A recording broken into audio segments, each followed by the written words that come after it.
Hello, all you film freaks and movie maniacs out there. My name is Nolan Carr, and I'd like to welcome you to the go-to podcast for all things cinema. But before you can ask any questions, just sit back, relax, as I present to you a Strawlane Studio Productions Critiquing with Carr. And welcome back, ladies and gentlemen, to episode number 2 of Critiquing with Carr. And this week's edition of Film Fridays is an amazing one. I know I said that for Movie Mondays, the debut episode of Shawshank Redemption, but this one is just as good, if not better. But you will find out why I said that right now, later on in the review. As I mentioned last week and in the introduction trailer a few weeks ago, every Monday we review a Monday called Memorable Movie Monday, and Friday is Favorite Film Fridays. And this is why my favorite film is on Friday, because this week we are reviewing The Godfather Part 1. What can't I say about this amazing film from start to finish? Like Shawshank is a masterful piece. However, unlike Shawshank, this film is more slow, more methodical, and more plausible in that aspect, if you want to say that. The acting is superb, and unlike Shawshank, this film is with a bunch of unknown characters, I should say actors, beyond Marlon Brando. As I mentioned in my other review, my first review of Shawshank, how this works is I will tell you who helped bring the picture to life behind the camera, the cast, other members of the crew, how it did in the box office, what its budget was, and things of that nature, as well as my likes, my dislikes, and then my final review and what I rank it out of Diamond Dave's. And then it'll be your choice on whether to see this film or not after my review. And without further ado, let us begin.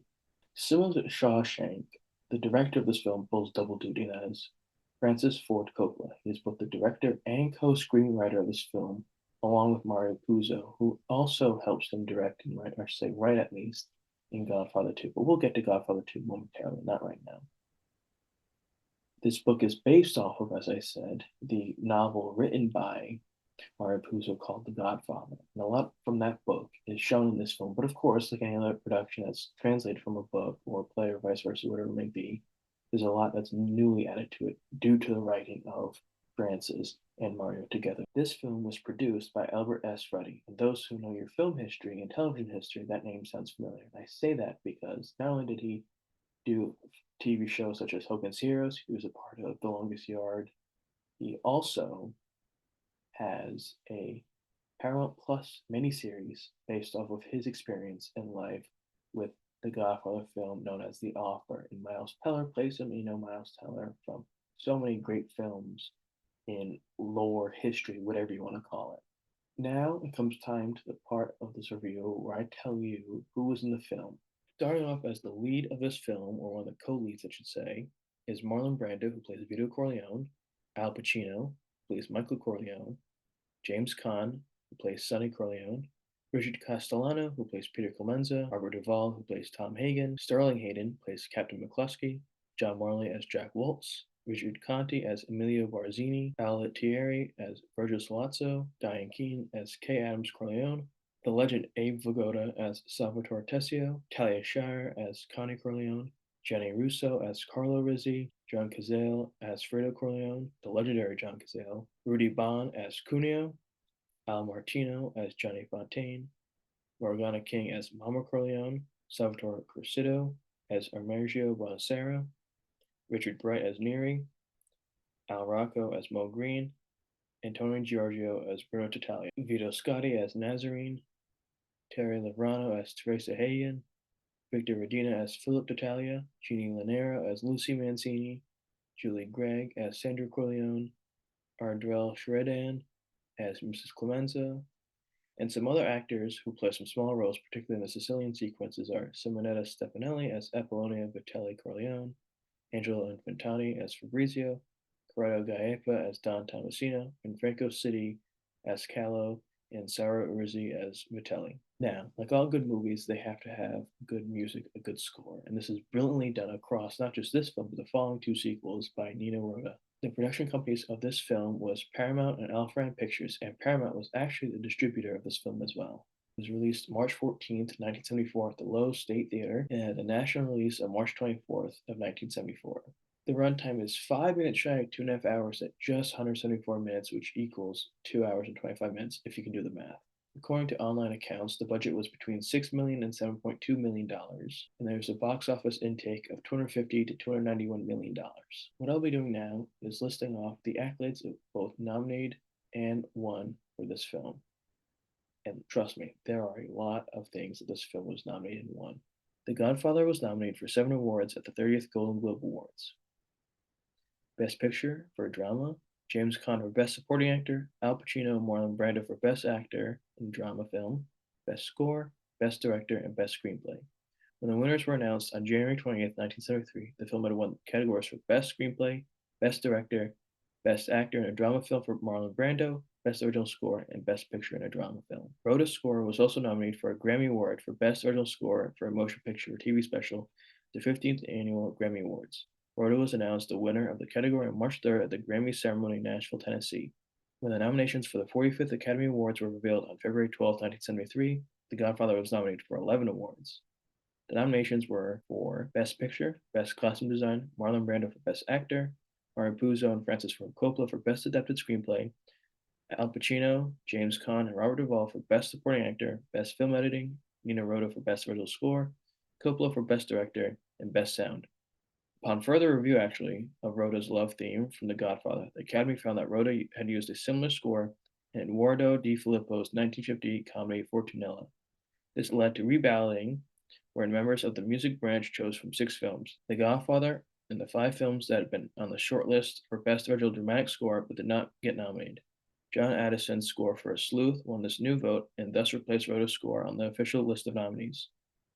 Going to the awards ceremony, The Godfather was seen as the favorite to take home the most awards. For the nominations that The Godfather had remaining, it only won 3 of the Academy Awards: Best Actor for Marlon Brando, Best Adapted Screenplay, and Best Picture.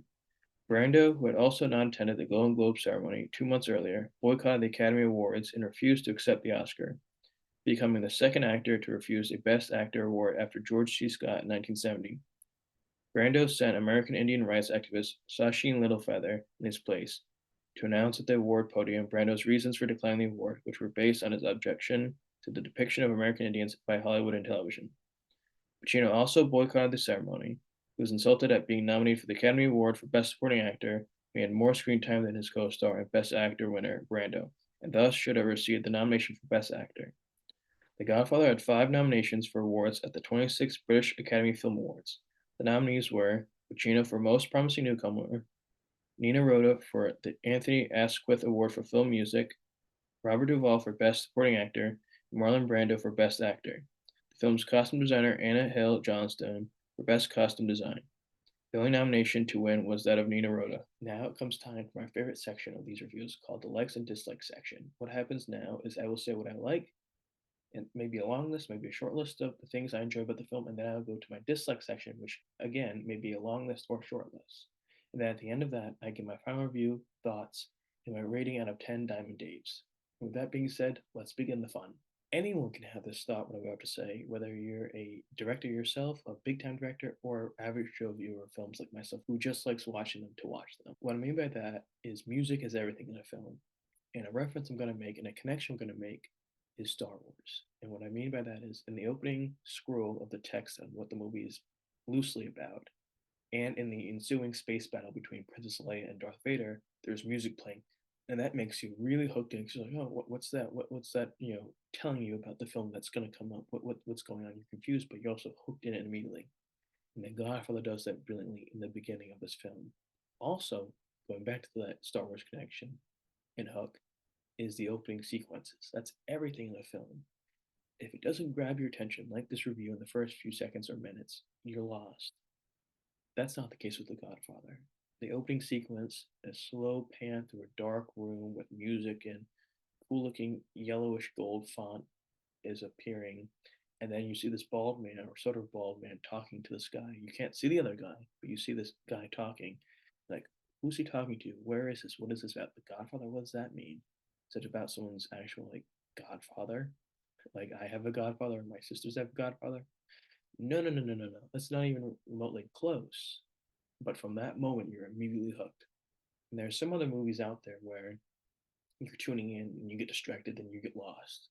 This movie is so good that if you look away for a few seconds, you look back and you're like, oh, what happens? And you got to take all the time to go back. The opening sequence from this film is a 10 out of 10, and no one can deny that aspect, in my opinion, my humble opinion, in all honesty. One of the other top tier things I like about this film is the strength and the decline of strength that Vito has, not just physically, but emotionally, internally throughout the film, from beginning to end. And by that I mean, at the entryway of the film, the beginning chunk of the film, you see him strong, free minded in the sense that he is only making decisions. He's strong mentally and physically, hard nosed, ruthless.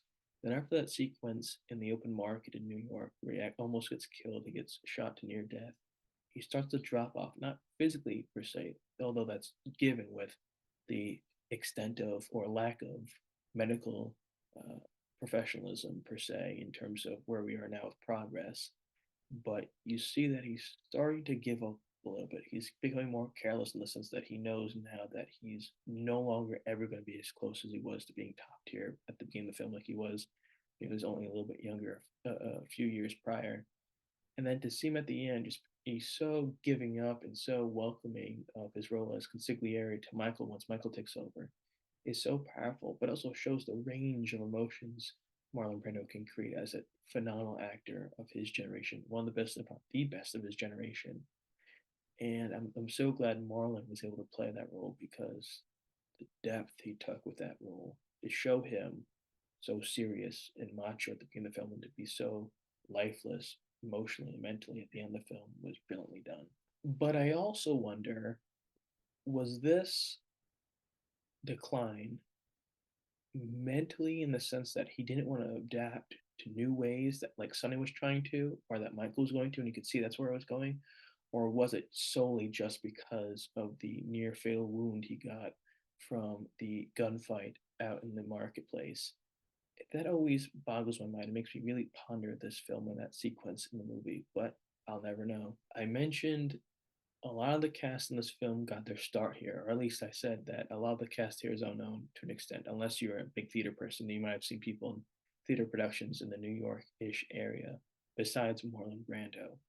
And this film is a perfect example of, even if you don't have well-known cast members circulating the whole production, as long as you have one and the others able to help carry the load to an extent, small or large amount, it's brilliantly done, and this film was excellent. You'd think that this cast had been acting for many, many, many years, 10, 15 years, but that's not the case for everybody, at least in terms of big budget productions like this film.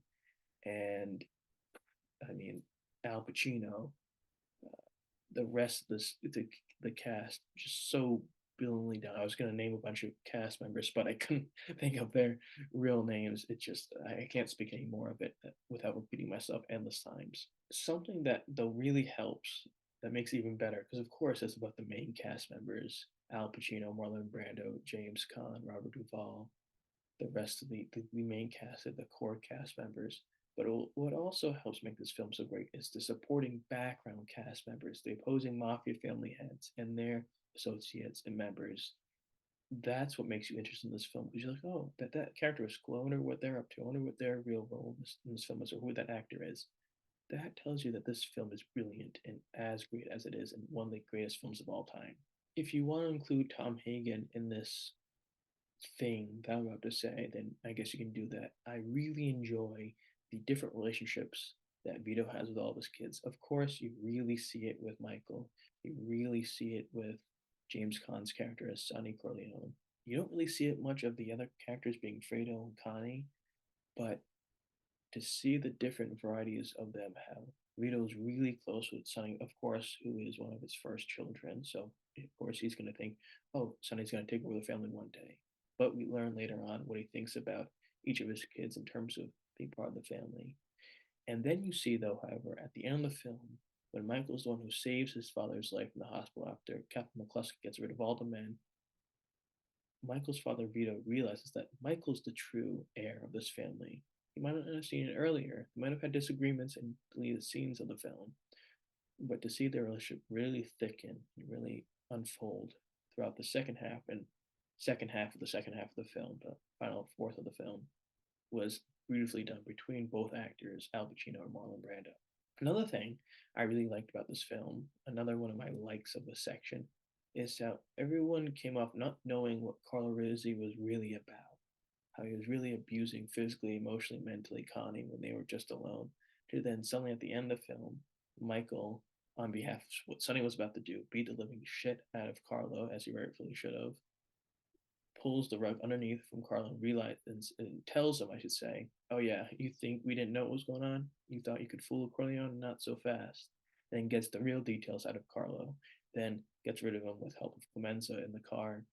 I thought that was a really great thing to say, not in terms of a personal thing or ethical thing, but in a movie plot way to come off. Oh, we really don't see it, even though we may know what's going on, and then boom, it also talks to the keen intellect and business mind, but also the psyche of Michael Corleone, played by Al Pacino. Another example by Al Pacino, the young Al Pacino at that point, such a great role and such a great choice for this role as Al Pacino. Something that maybe was more powerful than completely loved and my favorite part, but I did enjoy it, was the tug of war Michael showed of wanting to stay in Italy and create a new life with the people there, or maybe take that and bring it home, and then but also being back home and wanting to go back to normalcy and not have to be excommunicated from the United States after what happened at the Italian restaurant.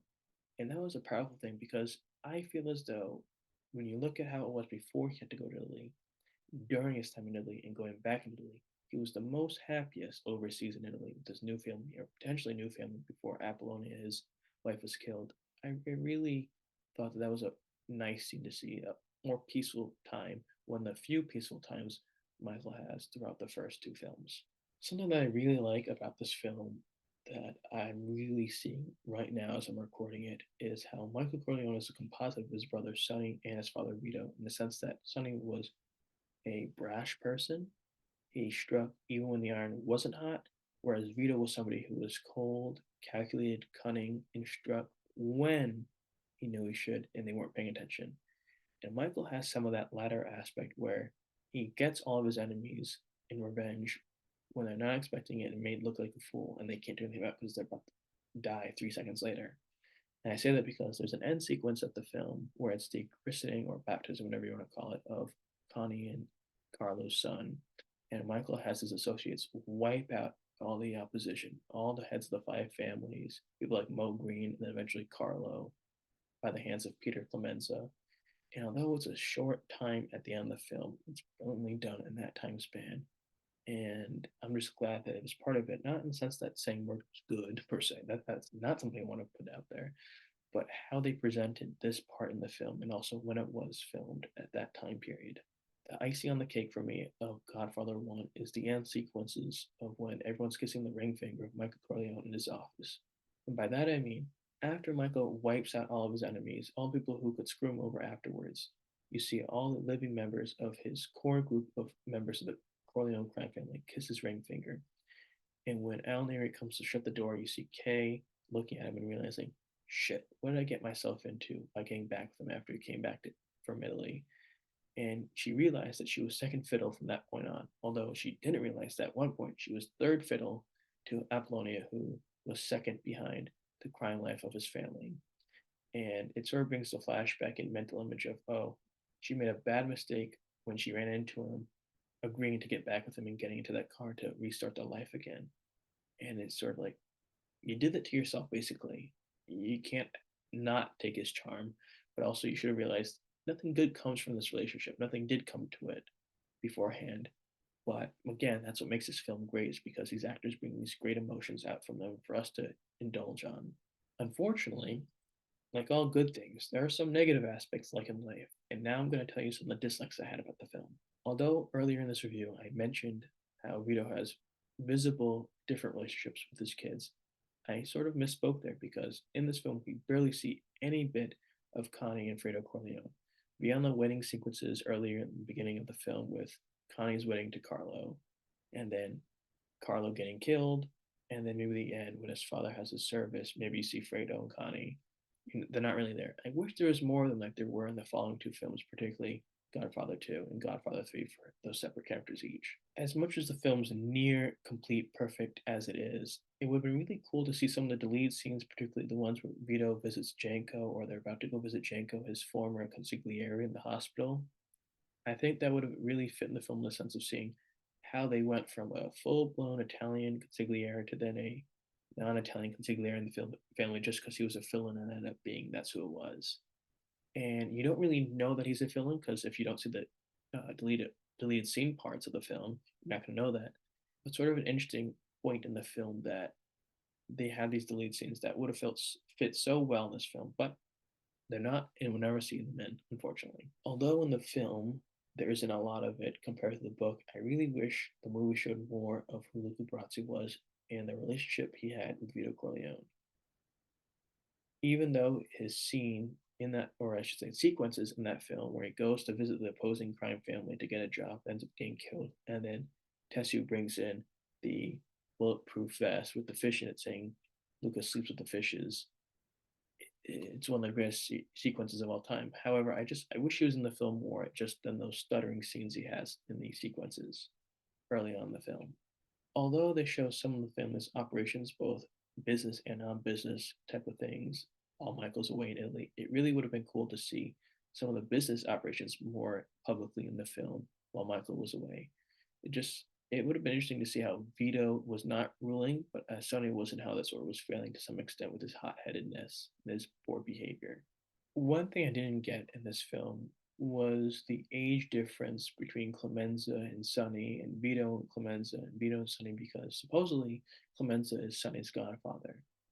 But in the film, and maybe it's due to the guy who plays Peter Clemenza's size at that point in his life, but I really think that if you look at Godfather 2, Vito and Peter look more alike in terms of age rather than doing Godfather 1.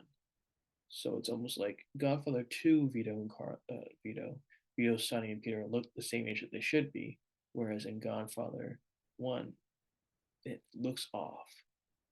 But who am I to judge? And now, as we wrap up this review of Godfather Part 1 on Favorite Film Fridays, I will end with my final review of the film. If I haven't said enough with my likes and dislikes, there's a reason why this film is one of the greatest of all times and registered in the Library of Congress.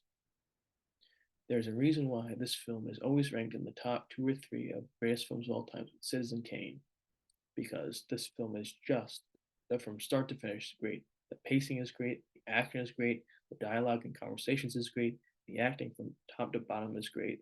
It's just like, what can you not ask about this film in ways that it succeeds?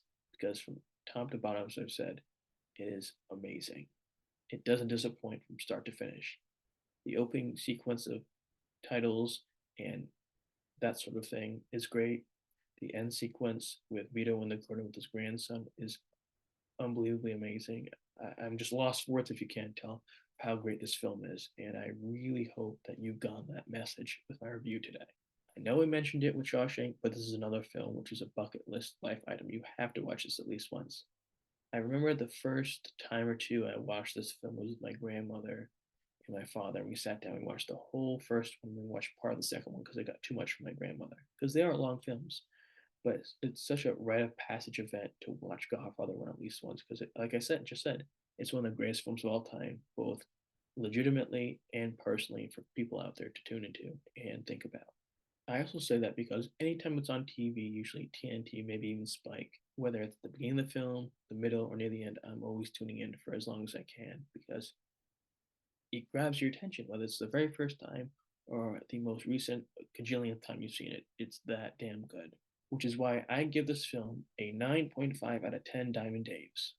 Nothing comes close to perfection, as I've said, but this is as close as you will get with a review of 9.5 Diamond Days. While we've come to the end of this program, this edition, the first edition of Favorite Film Fridays, and the second edition of Critiquing with Carr, what a joy and a thrill, a privilege and an honor it's been to tell you my likes and dislikes on why this film, Godfather Part 1, is one of the greatest of all time. I hope you've enjoyed it, and if you have, do us a favor by subscribing to the podcast, leaving a like, commenting, sharing, and turning on notifications on whatever podcast platform you are on right now. Follow on Instagram at Critiquing with Carr, and until next time we see each other again at the theater soon, till next time, take care.